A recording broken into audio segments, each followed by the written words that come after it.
रजनी को बचपन से ही पेंटिंग का बहुत शौक था। वो हमेशा से ही पेंटर बनना चाहती थी, पर उसके माँ और पिताजी ने उसको कभी भी इस चीज के लिए सपोर्ट नहीं किया और उसकी शादी नीरव से हो गई। नीरव रजनी को बहुत प्यार करता था, पर रजनी हमेशा चुपचाप ही रहती। वो इस शादी से खुश नहीं थी। वो ये शादी नहीं करना चाहती थी। उसे तो हमेशा से पेंटर जो बनना था। अपने इस सपने को वो नहीं पूरा कर पाई, इसलिए वो हमेशा उदास रहती थी। रजनी, बहुत ही बढ़िया फिल्म लगी है, कल देखने चले?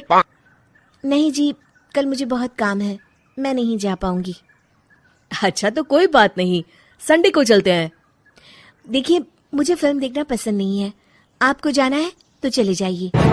नीरव को मना करके रजनी वहां से चली जाती है और अपने बैग को खोलकर उसमें बंद पड़े ब्रश और कलर्स को देखकर रोने लगती है। रजनी, चलो ना कहीं बाहर खाने चलते हैं, कुछ तुम्हारी पसंद का।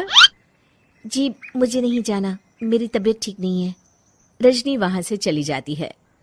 नीरव को समझ नहीं आता कि रजनी उससे इतना दूर क्यों रहती है।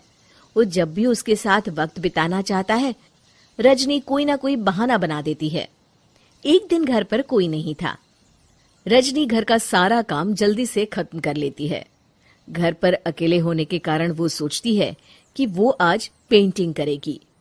वो अपने कमरे में जाकर पेंट ब्रशेस और कलर्स निकालकर जैसे ही कलर मिक्स कर रही होती है कि दरवाजे पर बेल बज जाती है।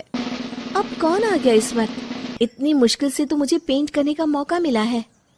रजनी दरवाजा खोलती है तो उसकी सास अपनी सहेलियों के साथ खड़ी होती है और सब घर के अंदर आ जाते हैं। अरे बहू, सबको शरबत बनाकर पिला दे, बाहर तो बड़ी गर्मी है। उफ।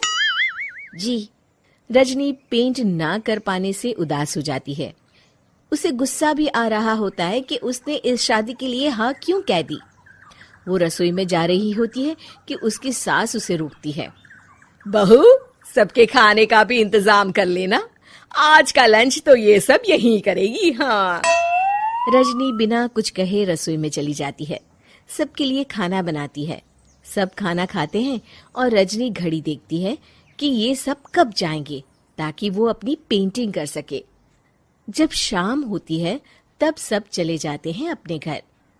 अरे बहू, सब तेरे खाने की तो बहुत तारीफ कर रहे थे, सबको बहुत अच्छा लगा खाना। आपको मुझे सुबह बताना चाहिए था ना कि आपकी सहेलियां आ रही है। पता भी है कितना वक्त लगा सारा खाना बनाने में। अरे बहू, तू ऐसे कैसे बात कर रही है मुझसे? तो और कैसे बात करूं? मैं इस घर की कोई नौकरानी नहीं हूं कि इतना काम करूंगी। रजनी अपने कमरे में जाकर दरवाजा बंद कर लेती है। शाम को जब नीरव आता है तो उसकी माँ उसे पूरी घटना के बारे में बताती है। क्या रजनी ने आपसे इस तरह बात की माँ? हाँ, और पता नहीं उसे क्या हो गया है, शाम से बाहर भी नहीं आई है। मैंने तो कई बार आवाज दी, खाना भी नहीं खाया उसने। तू ही बात करके देख ले बेटा। नीरव अपने कमरे का दरवाजा खटखटाता है। रजनी, दरवाजा खोलो, मैं हूं। रजनी दरवाजा खोलती है और फिर वापस जाकर अपने बिस्तर पर लेट जाती है। रजनी, माँ से बात करने का ये क्या तरीका है? मैंने कोई गलत बात नहीं की है। अरे तुम क्यों ऐसे बर्ताव कर रही हो सबके साथ? क्या तुम इस शादी से खुश नहीं हो?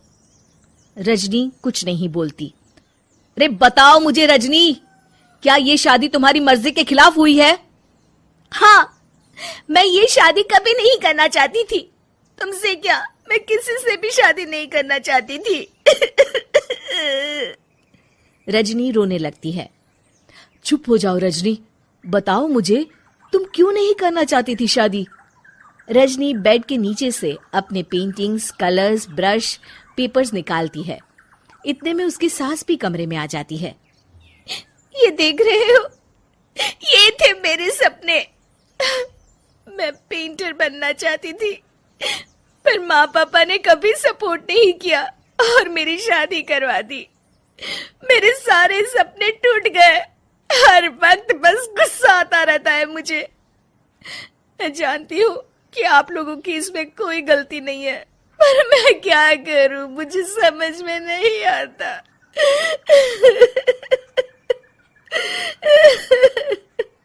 रजनी फूट फूट कर रोने लगती है। मुझे माफ कर दीजिए, आप दोनों के साथ मैं बहुत बुरा बर्ताव कर रही हूँ। अरे रजनी बेटा, चुप हो जाओ तुम। नीरव पानी लेकर आता है। ये लो पानी पियो और शांत हो जाओ। रजनी पानी पीती है और उसकी सास पेंटिंग्स देख रही होती है।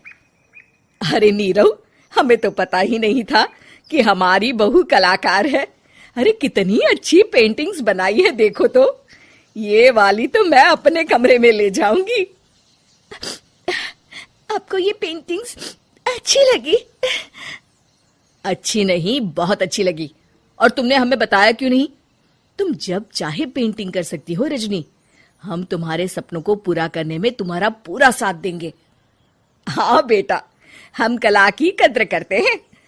हम कलाकार तो नहीं, पर मुझे गर्व है कि मेरी बहू एक कलाकार है। रजनी, नीरव और सास तीनों हंस पड़ते हैं।